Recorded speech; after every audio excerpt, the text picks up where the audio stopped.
Assalamualaikum warahmatullahi wabarakatuh. Di sini kita akan mempresentasikan tentang eksistensi gunung.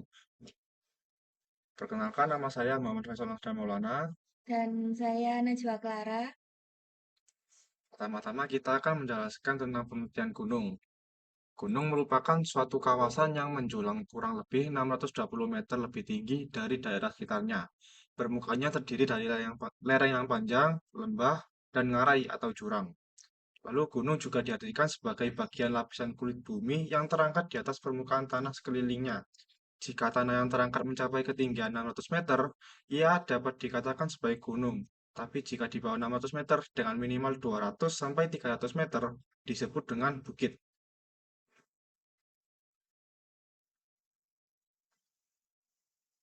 Kemudian kita akan membahas tentang asal-usul gunung.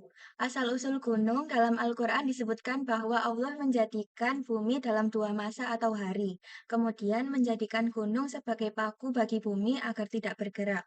Kemudian dijelaskan pula pada firman Allah dalam Quran surat Fusilat ayat 9-10, terdapat tiga teori tentang asal-usul gunung menurut saintis.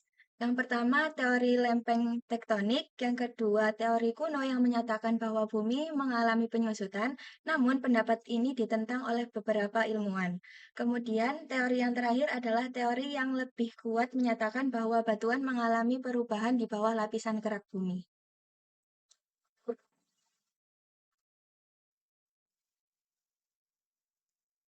Lanjut, lafaz al-jibal, rawasi, dan al-a'lam. Dalam Al-Quran, lafaz ini sering disebut untuk mengartikan gunung. Al-jibal adalah bentuk jamak dari jabal, yang artinya gunung, namun bisa juga diartikan sebagai bukit. Kata al-jabal ialah nama bagi semua yang menanjak dari pusat bumi. Rawasi terambil dari kata rosa yarsu roswan, yang berarti tetap, teguh, kuat, dan kokoh. Ar-rawasi berarti gunung yang tetap dan melekat. Al-a'lam merupakan bentuk jamak dari al-alam, yang berarti bendera, menara, kepala suku, dan tanda.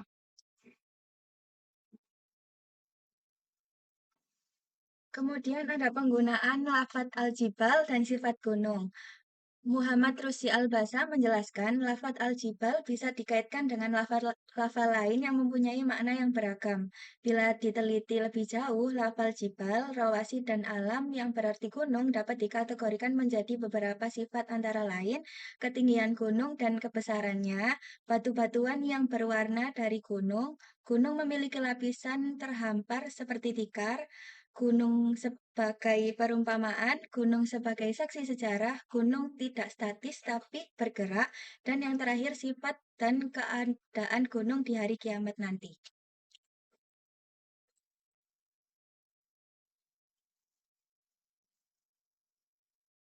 Macam-macam gunung.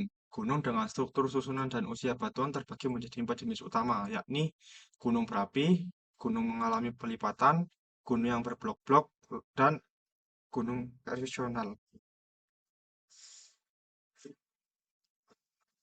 Kemudian yang terakhir ada peran dan fungsi gunung dalam Al-Quran.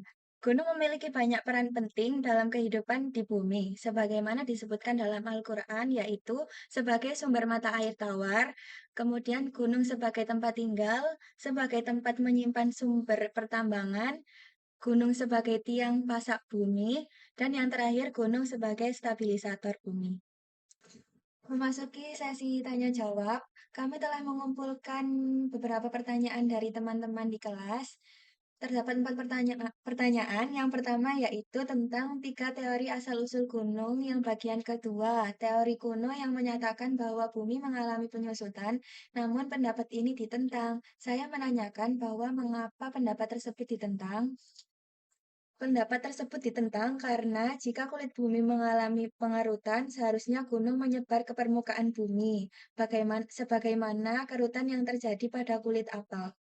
Lanjut pertanyaan kedua dari Muhammad Safan. Slide terakhir menjelaskan peran gunung dalam kehidupan bumi. Salah satunya adalah gunung sebagai stabilisator bumi. Bagaimana maksud dari poin tersebut? Sebagaimana yang telah disebutkan pada fungsi dan peran gunung di sebelumnya, bahwa gunung sebagai pasak. Lalu perbedaan pasak dan stabilisator yaitu pasak ibarat paku yang menguatkan dan memperkokoh bumi. Sedangkan stabilisator merupakan dampak dari pasak tersebut yang berguna sebagai penyeimbang bumi. Lanjut pertanyaan ketiga dari M. Fadlullah. Selain Al-Jibal, Al-Quran juga menggunakan kata rawasi untuk menyebut gunung. Apakah ada perbedaan makna antara Al-Jibal dan rawasi? Seperti yang sudah dijelaskan di PPT slide kelima, bahwa perbedaan antara aljibal dan rawasi adalah aljibal adalah bentuk jamak dari jabal yang artinya gunung. Sedangkan rawasi lebih menunjukkan sifat dari gunung yang berarti gunung yang tetap atau teguh. Kemudian pertanyaan terakhir yaitu dari Aprilianor. Di pengertian gunung disebutkan jika tanah yang terangkat mencapai 600 meter disebut gunung. Pertanyaannya, mengapa ketinggian 600 meter menjadi batasan dalam mendefinisikan gunung? Seperti yang telah dijelaskan di PPT dan di PDF yang diberikan oleh Bapaknya, karena apabila ketinggian di bawah 600 itu disebut bukit, bukan gunung. Sekian dari kami, terima kasih. Assalamualaikum Wassalamualaikum warahmatullahi warahmatullahi wabarakatuh. wabarakatuh.